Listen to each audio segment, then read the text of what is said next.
आंतरराष्ट्रीय बॅडमिंटनमध्ये डेन्मार्कचा super Den Viktor Axelsen फारच ताकदवान खेळाडू समजला जातो आणि भारताच्या लक्ष्य सेनला ऑलिम्पिक सुवर्ण पदकाच्या लढतीत खेळायचे असेल तर याच एक्सेलसेनचे आव्हान मोडावे लागणार आहे आणि उपांत्य फेरीची ही लढत आज होणार आहे।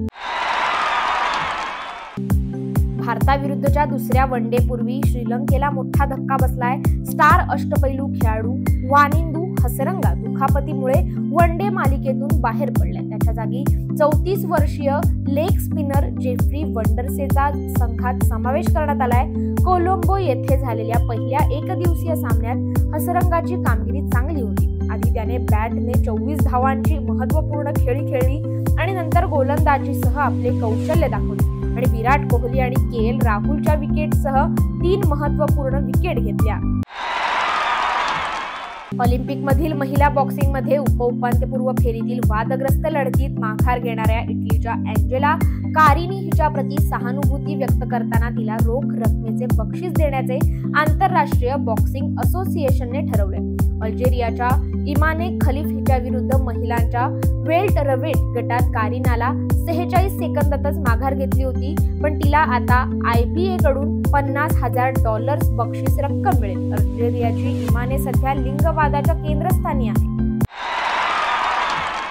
पॅरिस ऑलिम्पिक 2024 मध्ये भारतीय बॉक्सर निशांत देवचा प्रवास आता संपलाय।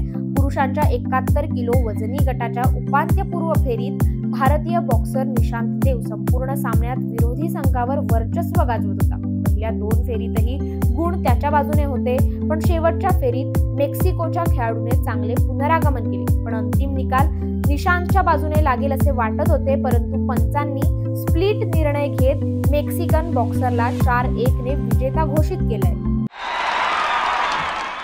आशियाई ॲथलेटिक्स व आशियाई क्रीडा स्पर्धेतील सुवर्ण पदक विजेत्या पारुल चौधरीने पॅरिस ऑलिम्पिकमध्ये महिलांच्या 5000 मीटर शर्यतीत अंतिम फेरी गाठण्यासाठी आटोकाट प्रयत्न केले, मात्र दिग्गज खेळाडूंमुळे तिला प्राथमिक फेरीत पहिल्या 8 स्पर्धकात स्थान मिळवता आलं नाही व तिची अंतिम फेरी हुकली। त्याचप्रमाणे तिचा राष्ट्रीय विक्रमही हुकलाय।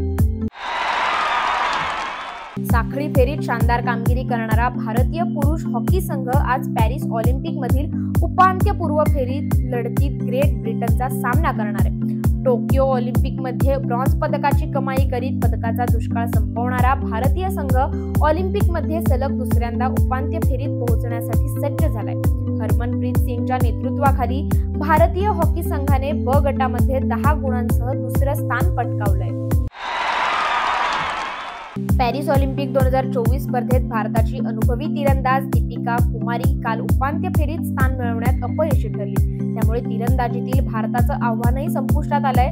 तिला उपांत्यपूर्व फेरीत कोरियाच्या स्न्युयॉन नाम हिने पराभूत केले। त्यामुळे चौथ्यांदा ऑलिम्पिकमध्ये खेळताना दीपिकाला पदक जिंकण्यात अपयश आलंय। दीपिकाने शेवटपर्यंत झुंज दिली, मात्र अखेरच्या सेटमध्ये 19 वर्षीय कोरियन खेळाडूने तिला मात केली आहे। पॅरिस ऑलिम्पिक 2024 स्पर्धेतील 8व्या दिवसाचे खेळ काल खेळले गेले, मात्र मनू भाकरला 3ऱ्या पदकाने थोडक्यात हुलकावणी दिली आहे, तर दीपिका कुमारीलाही इतिहास रचता आला नाही। पण नेमबाजीमध्ये काल मनू भाकर 25 मीटर पिस्तूल प्रकारात अंतिम फेरीत सामील झाली होती आणि तिचं पदक थोडक्यात हुकलं। अंतिम फेरीत हंगेरीच्या कॅमिली बरोबर झालेल्या शूट ऑफ मध्ये तिला पराभूत व्हावं लागलं आणि त्यामुळे ती 4थ्या क्रमांकावर राहिली।